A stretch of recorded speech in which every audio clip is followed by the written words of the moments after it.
चलिए बढ़ते आगे और खबर जेएनयू हिंसा से जुड़ी हुई। कल जो हिंसा हुई उसे अंजाम देने वाले कौन है, इसी का जवाब खोजने के लिए अब जांच होगी। गृह मंत्री अमित शाह ने हिंसा की जांच करने के लिए दिल्ली पुलिस को निर्देश दिए हैं। वहीं एचआरडी मंत्रालय ने रजिस्ट्रार, प्रॉक्टर और रेक्टर को बातचीत के लिए बुलाया है। 5 तस्वीरें हम आपको दिखा रहे हैं। आपको बता दें, कल जेएनयू कैंपस में हिंसा हुई, जिसके बाद घायल छात्रों को एम्स के ट्रॉमा सेंटर में भर्ती कराया गया। 34 छात्रों को इलाज के बाद रिलीव कर दिया गया और वो आरोपियों की गिरफ्तारी की मांग कर रहे हैं। जेएनयू के छात्र और प्रतिनिधिमंडल की दिल्ली पुलिस के बीच मुलाकात हुई, जिसमें दिल्ली पुलिस को कैंपस से हटाने की मांग की गई। वहीं दिल्ली पुलिस मुख्यालय के बाहर भी रात 3 बजे तक छात्रों ने प्रदर्शन किया था।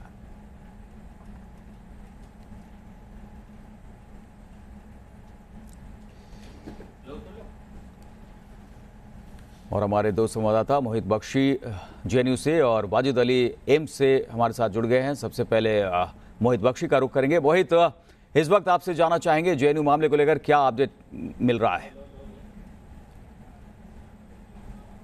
देखिए, जैसा आपने अभी बताया कि एमएचआरडी ने जो है वो प्रॉक्टर और तमाम जो बड़े प्रशासनिक अधिकारी हैं उनसे मिलने की बात कही है, उनसे मुलाकात करके, क्योंकि वस्तुस्थिति जाना जाएगी कि आखिर वास्तव में हुआ क्या था, कैसे एक क्लोज सर्किट जो पूरा कैमरा है होने सीसीटीवी लगे होने के बावजूद ये इस तरीके की स्थिति हुई। उसके अलावा एक कैंपस जो है वो पूरी तरीके से बंद है, बावजूद उसके यहाँ पर लोग जो दिख रहे हैं वीडियोज में मफलर पहने हुए वो नजर आ रहे हैं। मैं पीछे दिखा दूंगा अपने, यहाँ पर आवाजाही जो है वो शुरू हो गई है। अब वाहन जो है अंदर आ रहे हैं, जा रहे हैं, रूटीन है क्योंकि लाइफ है लोगों की, वो अब शुरू हो गई है। और यहाँ से एक एम्बुलेंस अभी अंदर गई है। अभी इसी तरीके की स्थिति जो है, आप अगर मेरी तरफ, मैं अपने वीडियो जर्नलिस्ट संदीप को कहूँगा कि बाईं तरफ दिखाएं, ये देख सकते हैं आप कि पुलिस जो है, पुलिस का भी इंतजाम यहाँ पर किया गया है। पुलिस की पूरी बस जो है वो यहाँ पर तैयार है सिर्फ सुरक्षा की दृष्टि से।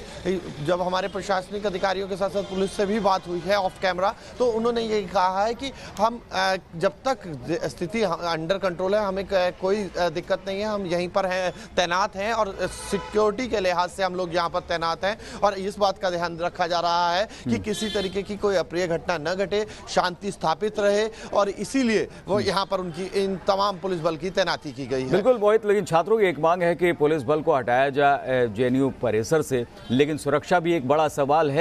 आखिर पुलिस बल को हटाने की मांग क्यों की जा रही है?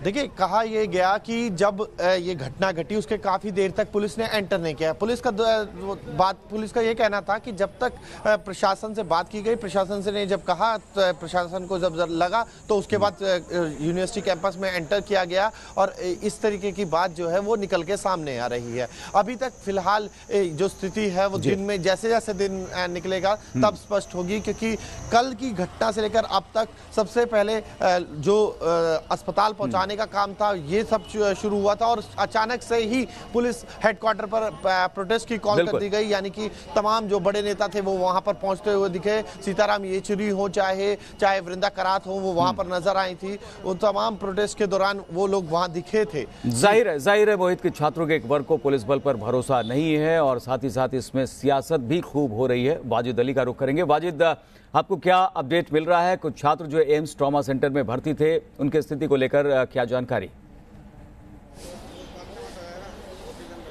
देखिए, बिल्कुल बताना चाहूँगा, जिस तरीके से एम्स के ट्रॉमा सेंटर में छात्र और प्रोफेसर जो है उन्हें लाया गया था इलाज के लिए, और यहाँ पर कुल मिला के अगर संख्या की बात करें तो कुल मिला के संख्या जो है अस्पताल प्रशासन के मुताबिक जो है 35 थी, जिसमें से 34 छात्र और प्रोफेसर को यहाँ से रिलीव कर दिया गया है उनके उपचार के बाद। अस्पताल प्रशासन का कहना है अभी एक ही छात्र जो है वो अंदर जो है एडमिट है, इसके अलावा सबको रिलीव कर दिया गया है। साथ ही साथ जिस तरीके से बीती रात से यहाँ पे हंगामा हो रहा था, अब यहाँ पर शांति का माहौल है। आप हमारे पीछे देख सकते हैं कि जो यहाँ पे इमरजेंसी गेट है वहाँ पे गार्डों की तैनाती जो है वो अभी भी की गई है, लेकिन जो इमरजेंसी गेट है उसे खोल दिया गया है, जबकि बीती रात को इमरजेंसी गेट जो है इसे बंद कर रखा था। और यहाँ पे इतना उत्पाद मचा हुआ था कि यहाँ पे इतना हंगामा था कि नारेबाजी यहाँ पे खूब जोर शोर से हो रही थी। दिल्ली पुलिस भी यहाँ पे काफ़ी संख्या में रात को मौजूद थी और उन जो उत्पाद यहाँ पे मचा रहे थे उन्हें रोकने की कोशिश कर रही थी, लेकिन दिल्ली पुलिस भी नाकामयाब साबित हो रही थी। लेकिन धीरे धीरे धीरे जिस तरीके से यहाँ पे रात होती रही तो ये हंगामा कम हुआ और दिल्ली पुलिस के और जवान यहाँ पे तैनात किए गए। तो उन जवानों ने जो है जो यहाँ उत्पात मचा रहे थे उन्हें यहाँ से खदेड़ा और उन्हें यहाँ से भगाया। फिलहाल की स्थिति की बात करें तो एक छात्र भी यहाँ पे एडमिट है, बाकी सबको रिलीव कर दिया गया यहाँ से इलाज के बाद जो है। और अब यहाँ पे शांति का माहौल है और शांति के बाद ही अब जैसे जैसे दिन निकलेगा और जो अपडेट है मेडिकल की वो अंदर से आनी शुरू होंगी। लेकिन जिस तरीके से पूरा ये बवाल मचा है इससे कहीं ना कहीं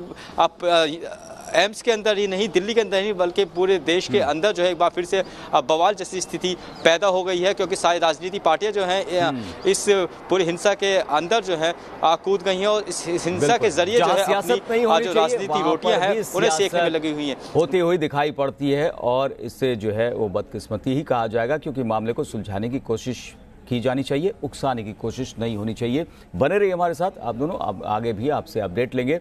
बता दें कि जेएनयू में कल हुई हिंसा के विरोध में देश भर में विरोध प्रदर्शन हुए और राजधानी दिल्ली से लेकर कोलकाता, मुंबई, अलीगढ़ और पुणे में छात्रों ने प्रदर्शन किए। ये 5 तस्वीरें हम आपको दिखा रहे हैं। जादवपुर, कोलकाता, छात्रों का प्रदर्शन वहां पर भी हुआ। सड़कों पर छात्र उतर आए। एमयू अलीगढ़ में वो तस्वीर भी आपको दिखा रहे हैं। जेएनयू में हिंसा को लेकर किस तरह से हालात बेकाबू होते दिखे, ये भी हम आपको तस्वीरें में दिखा रहे हैं। गेटवे ऑफ इंडिया पर भी प्रदर्शन किया गया और FTII पुणे में भी छात्रों ने प्रदर्शन किया। तो किस तरह से छात्रों ने अपने गुस्से का इजहार किया आप इन तस्वीरों में देख सकते हैं। तो जेएनयू में एक बार फिर हिंसा का मामला सामने आया है और लगातार सवाल उठ रहे हैं। न्यूज नेशन के भी यहाँ पर सवाल हैं। जेएनयू कैंपस में आखिर कैसे घुसे नकाबपोश जिन्होंने मारपीट की? हिंसा बाहरियों ने फैलाई या फिर छात्रों ने? और ये भी एक बड़ा सवाल, आखिर कौन रोकना चाहता है जेएनयू छात्रों का रजिस्ट्रेशन, जिसके बारे में बताया जा रहा है। न्यूज नेशन का ये भी अहम सवाल, आखिर किसने किया जेएनयू का सर्वर हैक? जेएनयू को कौन बना रहा है राजनीतिक अखाड़ा? न्यूज नेशन ये सवाल पूछ रहा है और इनके जवाब काफी अहम हैं। हमारे संवाददाता हमारे साथ जुड़े हुए हैं, उनका फिर एक बार रुख करेंगे। मोहित हमारे साथ हैं और साथ ही साथ वाजिद हमारे साथ हैं। मोहित का रुख करेंगे। मोहित, तमाम ये सवाल है, न्यूज नेशन भी सवाल उठा रहा है, क्या नकाबपोश कौन थे और किस तरह से घुसने में कामयाब रहे? कुछ तस्वीर साफ होती दिखाई पड़ रही है? देखिए, अभी ऐसा कुछ नहीं करुण किसी तरीके की रिपोर्ट सामने आई है, क्योंकि यही बार बार इन्वेस्टिगेशन के बाद ही ये पता लग पाएगा कि आखिर ये कैसे घुस गए। आपको मैं दिखा देता हूँ एक बार। ये देखिए, ये गेट है जेएनयू कैंपस का और ऐसे कई गेट्स और हैं और हर गेट्स पर चेकिंग होती है बाकायदा। अंदर जाने के लिए आइडेंटिटी कार्ड चेक होता है। हम मीडिया पर्सन्स भी जब जाते हैं अंदर तो यही कार्ड चेक होता है कि हमारा कार्ड चेक होने के साथ साथ इस बात जिस भी कंसर्न पर्सन से हमने मिलने जाते हैं बाइट्स लेने के लिए, तो उनसे भी बात कराई जाती है। तो ऐसे में ये एक बड़े सवाल के घेरे में ये आपके पीछे बस आ रही है मोहित, क्या इस बस में जो लोग होते हैं क्या उनकी भी आइडेंटिटी चेक होती है? देखिए, जब ये बस अंदर गई थी तो फिर ये चेक हुआ था कि कौन कौन लोग यहाँ पर बैठे हुए देख रहे हैं। अगर ज़्यादा भीड़ लगती है तो चेक किया जाता है, अन्यथा यहाँ पर जाने दिया जाता है बस को, क्योंकि ये रूटीन बस है। अब ऐसे में ही यही तमाम चीज़ें हैं जो सवाल खड़े करती हैं कि आखिर अगर ऐसे ही लोग चले जाएंगे अंदर तो फिर क्लोज कैंपस का फ़ायदा क्या है? उसके अलावा अगर आप कुछ चुनिंदा लोगों को ही चेकिंग करेंगे और बाकी लोगों को छोड़ दिया जाएगा तो फिर क्या उसका फायदा है? और ऐसे क्या हो गया कि क्या दीवार फांद के अंदर गए थे ये लोग कैसे अंदर गए? ये एक बड़ा सवाल है और इसका पता लगाना ज्यादा मुश्किल इसलिए नहीं होगा क्योंकि सीसीटीवी कैमरास भी लगे हैं और तमाम हॉस्टल्स में नकाबपोश हैं। वो पूरे कैंपस में जब घूमे तो क्या कहीं वो बेपर्दा हुए जहां पर उनका चेहरा सामने आ पाए? ये तमाम सवाल है, दिल्ली पुलिस के सामने भी है, इन्वेस्टिगेशन शुरू कर दी गई है। ये जांच का विषय है, लेकिन सुरक्षा व्यवस्था निश्चित तौर पर मजबूत की जानी चाहिए। मोहित, आपका बहुत बहुत शुक्रिया। वाजिद, आपका भी अपडेट पहुंचाने के लिए बहुत बहुत शुक्रिया। तो जेएनयू विवाद को लेकर जिस तरह से अपडेट्स आ रहे हैं, लगातार ये हम अपडेट्स आप तक पहुंचाते रहेंगे और तमाम दूसरी अहम खबरें भी न्यूज नेशन पर आपको मिलता रहे। आप बने रहिए न्यूज नेशन के साथ।